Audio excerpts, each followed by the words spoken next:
Brian Koberger em vídeo no Costco apenas algumas horas depois de ter assassinado 4 estudantes da Universidade de Idaho. É apenas um dos vários novos vídeos que estamos vendo do Departamento de Polícia de Moscou. Vou analisar cada um e contar o que mostram.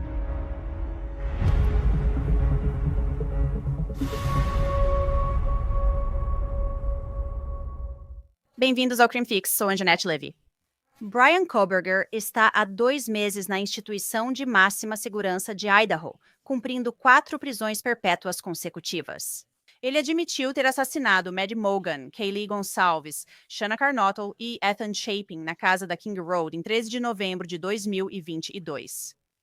Essa data mudou para sempre Moscou e destruiu a vida de 4 famílias: Maddie, Kaylee, Shanna e Ethan. Esses 4 jovens morreram sem absolutamente nenhum motivo. Enquanto a polícia de Moscou investigava e identificava Brian Koberger como suspeito, eles rastrearam seus movimentos naquele dia o melhor que puderam e encontraram muitos vídeos dele e, claro, fotos. Já mostrei várias selfies, mas a daquele dia, a infame no espelho do banheiro com o polegar para cima, é assustadora, considerando o que sabemos agora. É assustador. As mãos de Brian Koberger estão vermelhas de tanto esfregar e um dedo está com curativo. Mais tarde naquela manhã, era 12h34.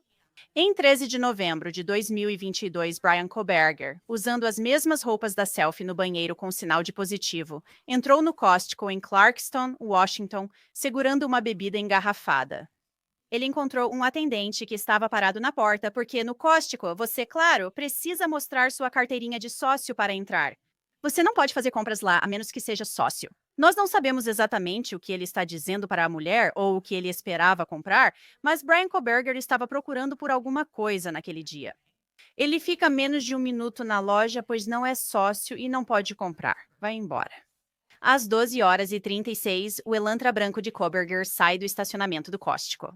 10 minutos depois, às 12h46 da tarde, o Elantra branco de Koberger entra no estacionamento do supermercado Albertsons e estaciona. 3 minutos depois, às 12h49, se você olhar para o topo da tela, verá Koberger caminhando do carro, que está no meio do estacionamento em direção à loja. Ele caminha pela calçada por um curto período e depois entra na loja. Koberger entra na loja e vai aos corredores às 12h49 da tarde. Ele está lá procurando por algo. Koberger não fica muito tempo na loja porque às 12h56 ele vai para o caixa de autoatendimento. Lembre-se, nessa época ele já pagava tudo em dinheiro segundo documentos do tribunal. Ele parou de usar cartão de débito ou crédito, por quê? Nós não sabemos. Ninguém explicou o motivo, talvez ele só não quisesse ser rastreado. Depois disso, o telefone de Brian Koberger sai da rede às 17h36. Até às 8h30 daquela noite. O telefone dele não se conecta a nenhuma torre de celular, de forma semelhante ao que aconteceu quando não estava se conectando a uma torre na hora dos assassinatos. Sabemos que nesse momento o telefone dele estava desligado. Então, quero chamar alguém para discutir o que temos assistido e o que mais vocês vão ver. Ele é Gray Hughes, do canal Gray Hughes Investiga no YouTube. Então, Gray, você conseguiu esses vídeos. Quero saber sua opinião, antes de tudo, sobre Brian Koberger. Sabe, o que mais me deixa intrigada nesses vídeos e o que me assusta e agora me faz querer olhar por cima do ombro para todo mundo que eu cruzo é o fato de que Brian Koberger agora admitiu ter assassinado a sangue frio 4 universitários. E ele aparentemente vai para casa, toma banho, esfrega as mãos, tira uma selfie fazendo joinha e depois simplesmente passeia pelo Costco e pelo Albertsons como se nada tivesse acontecido. Acho que esse é justamente o ponto que todo mundo está percebendo. O quão casual ele é. Ele sabe o que aconteceu naquela casa e, curiosamente, acho que eles nem tinham entrado ainda quando ele estava no Albertsons. É como quando a ligação para o 911 acontece e as pessoas começam a aparecer. Então é meio estranho imaginar, voltando lá para Moscou, Idaho, que há corpos que ainda nem foram descobertos. E ele está lá fora, como você disse, desfilando por aí, comprando café e parecendo totalmente uma pessoa normal, embora a gente olhe para ele de forma diferente, porque sabemos o que ele fez. Sabe o que quero dizer? Certo. Quero dizer, a gente vê isso de forma diferente agora, mas se estivéssemos no Costco naquele dia, se estivéssemos no Albertsons, não teríamos pensado nada sobre ele teria passado despercebido, nada chamaria atenção. A moça do Costco, tenho certeza, talvez mal se lembrasse dele, exceto pelo fato de que você realmente não vai ao Costco, a menos que tenha o cartão de sócio. Você sabe disso, né? Você só vai ao Costco se puder entrar. E tenho certeza de que a moça disse algo tipo: ah, você precisa ter o cartão de sócio, tem que pagar e blá blá blá. Então ele se vira e vai embora. Mas pra mim, eu fico tipo, uau, isso só mostra uma habilidade de compartimentalizar ou simplesmente uma frieza uma frieza mesmo, eu acho. Sabe, tenho certeza de que os advogados de defesa dele não gostam quando eu digo algo assim, mas é a verdade. Agora você admitiu que, horas antes, esfaqueou até a morte 4 universitários e fugiu. E literalmente você está só andando por aí de tênis Nike e sua camisa social bonitinha, fazendo compras. Eu não, eu só estou meio horrorizada com isso. E é só que isso meio que destaca que o mal pode andar entre nós. Neste ponto, não importa se os advogados de defesa estavam apenas jogando o jogo. Quero dizer, olha, esse é o primeiro cliente que eu realmente acreditei na inocência dele. Eles sempre dizem isso. Mas isso é só besteira. Sim, mas eles divulgaram uma declaração dizendo que ainda representam os direitos dele, que ele ainda os possui. Eu entendo, mas você sabe o que quero dizer. Eles não querem falar disso em público. Talvez um dia escrevam um livro. Talvez estejam gravando um documentário, não sei, mas você entende. Tipo, sim, eu acho que ele provavelmente foi um cliente muito difícil para eles lidarem. Na verdade, eu tenho a sensação de que eles estão tentando fazer com que ele se declare culpado há muito tempo. Eles apenas seguiram o protocolo e fizeram suas últimas tentativas.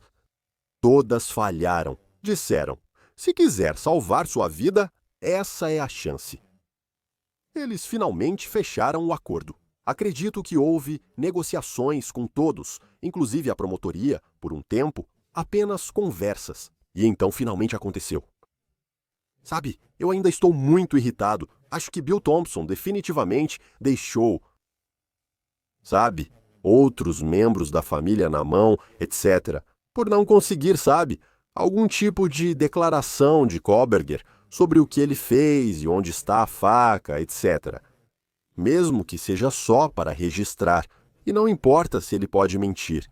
Pelo menos ele disse algo que você pode divulgar e pelo menos dar à família algumas respostas para talvez parte disso seja tudo verdade ou não. É muito frustrante. Sim, eu acho que é frustrante para muita gente porque ele pôde entrar na prisão com o que eu chamo de moeda de troca. Eu sinto que isso é uma moeda de troca. Se alguém concorda ou não, é a minha opinião. Então, Gray, você conseguiu outros vídeos, e é o vídeo sobre o qual todos nós lemos na declaração de causa provável, sobre onde o veículo dele foi visto, como eles o identificaram como o veículo suspeito número 1. Agora sabemos que é o Hyundai Elantra branco. Então me conte e mostre o que você conseguiu. Tudo bem, então vamos lá. Então, este vídeo aqui é na Indian Hills Drive. É aqui que isso surge pela primeira vez, no documento de causa provável, por exemplo. É a primeira vez que isso aparece. E ele passa, e depois passa por mais 2 casas logo em seguida. E é impressionante que eles consigam ver o veículo nessas outras imagens. E você vai ver aqui em 1 segundo. Mas esse aqui é bem simples. Então ele passa. Esse é um dos que eles usam no documento de causa provável, acho que às 3h26, ele passa. E logo após isso, sabe, eles não editaram para mostrar que é no segundo seguinte, o próximo take. Então, quero dizer, eu posso avançar e chegar ao próximo. Acho que está chegando agora. Aqui. No canto superior esquerdo, você verá algumas luzes se movendo. E é aí que isso está. Uau! Não sei se você consegue ver lá em cima. Viu como há só um pouco de movimento de luz? Ela só encostou na van por 1 segundo. Ali está o topo da van. Eles reconhecem o carro pelo tempo. E aquela casa fica bem ao lado, 2 casas depois da primeira. E depois disso, muda para outra câmera. Essa aqui é bem interessante porque nesta cena é apenas outra casa no topo da tela. Você vai ver uma luz agora. Esse é o veículo entrando na tela. Casa iluminada, acesa ali. Você vai ver, vai aparecer.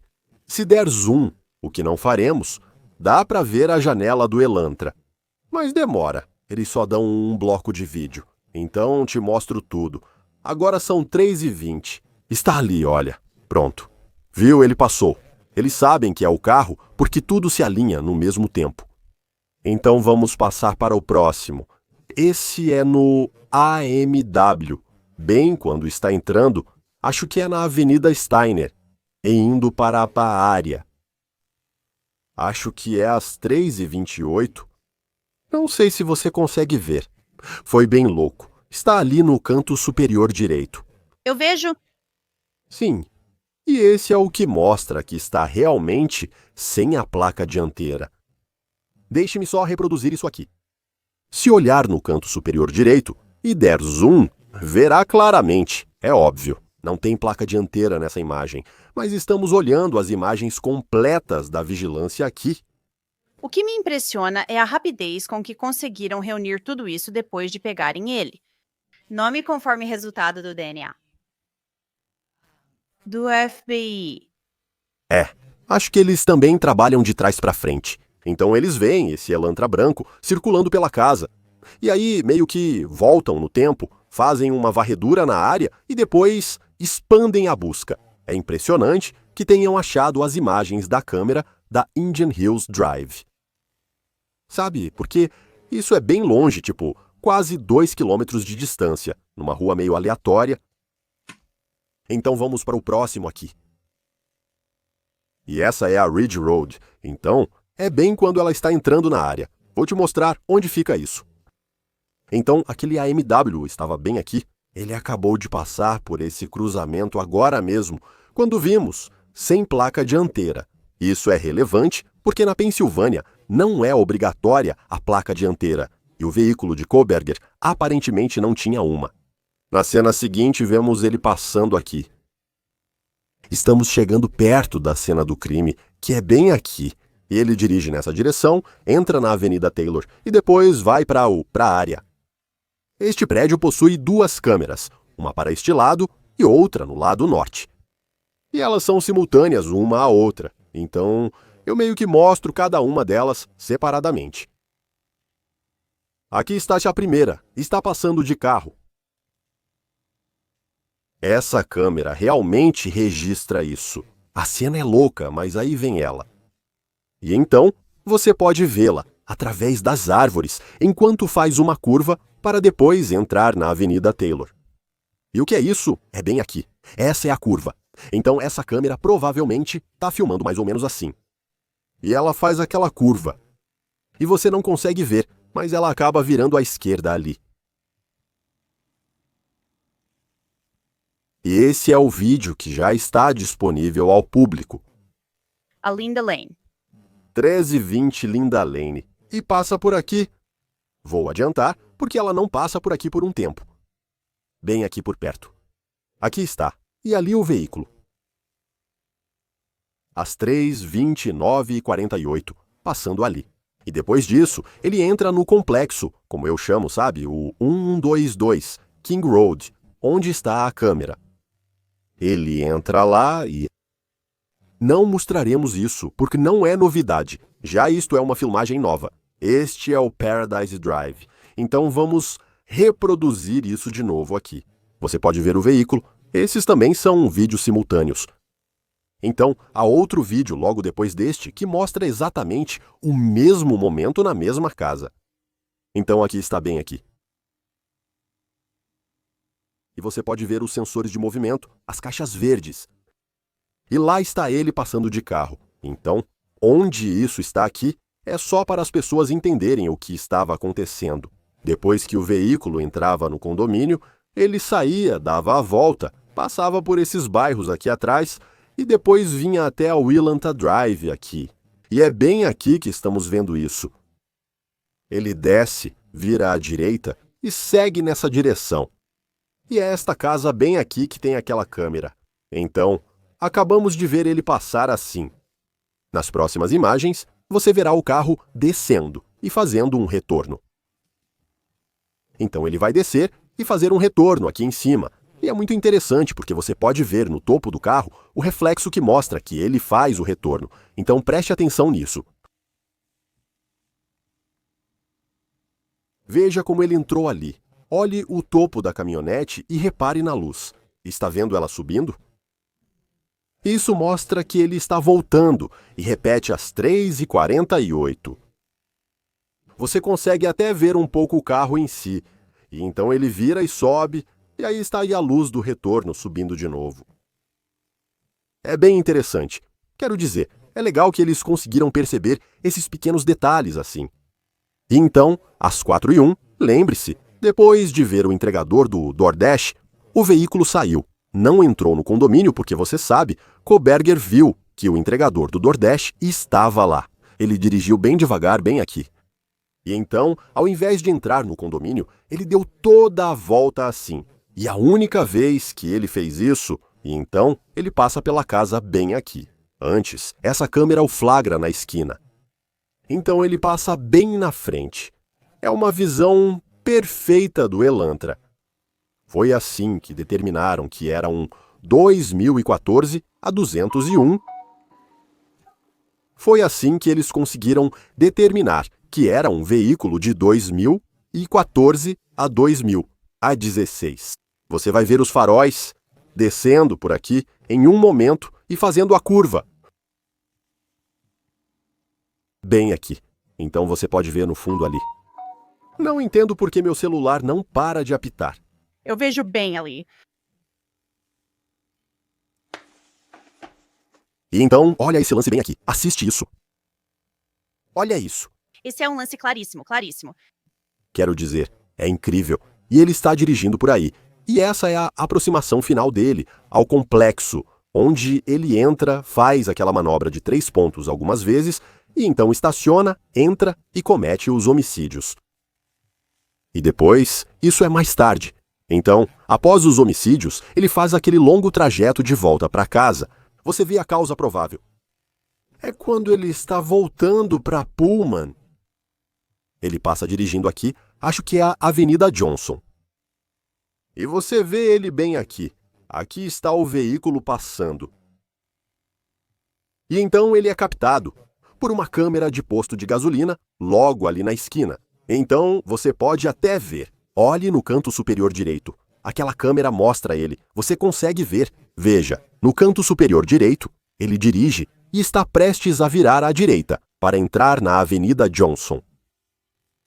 E esse aqui é incrível, porque essa imagem mostra que está sem placa de novo. Veja só. Olha isso. Quero dizer, quando você dá um zoom nisso, dá para ver claramente que não tem placa dianteira. Então agora, vemos pelo menos 2 vezes em que não há placa dianteira. E isso realmente indicaria que sim, isso, sabe, em um julgamento teria sido. Veja, é o mesmo Elantra branco. O celular dele reage ao movimento aqui. Ele não tem placa dianteira, e isso corresponde ao veículo que entrou e que rastreamos até a cena do crime. Sim, é incrível. Então, lá vai. E a outra gravação de vigilância aqui. E esse é o mesmo posto de gasolina que vai passar bem ali à direita. E, incrivelmente, você pode ver isso. Agora, observe. Está vendo aquela luz verde no canto superior direito? Aquilo estava verde, mas na verdade é para a rodovia. Então ele está parando em um sinal vermelho, mas aí ele muda bem na frente dele aqui. Então o sinal dele vai ficar verde. Acho que dá para ver o veículo dele. As luzes passam pelo cruzamento. Os faróis viram e ele faz a curva. Isso é incrível. Dá para ver tudo e é isso que leva para... Voltando para o campus onde ele mora. Então é isso. Então, no julgamento, acho que eles já tinham tudo isso preparado, pronto para usar. Era isso que eles iam apresentar para o júri. Eles iam fazer alguém testemunhar sobre isso e mostrar os dados do celular junto com o carro. Ah, sim. Sim, eles teriam juntado tudo isso, e acho que é por isso que é tão devastador. É como se eles o rastreassem, chegassem à cidade em um Elantra branco sem placa dianteira, que você vê no AUM Belbo. Câmeras sequenciais captam o veículo, você o vê entrando no complexo e continuam rastreando-o. E então, os homicídios, sabe, o Elantra branco, na verdade, estaciona por volta das 4h08.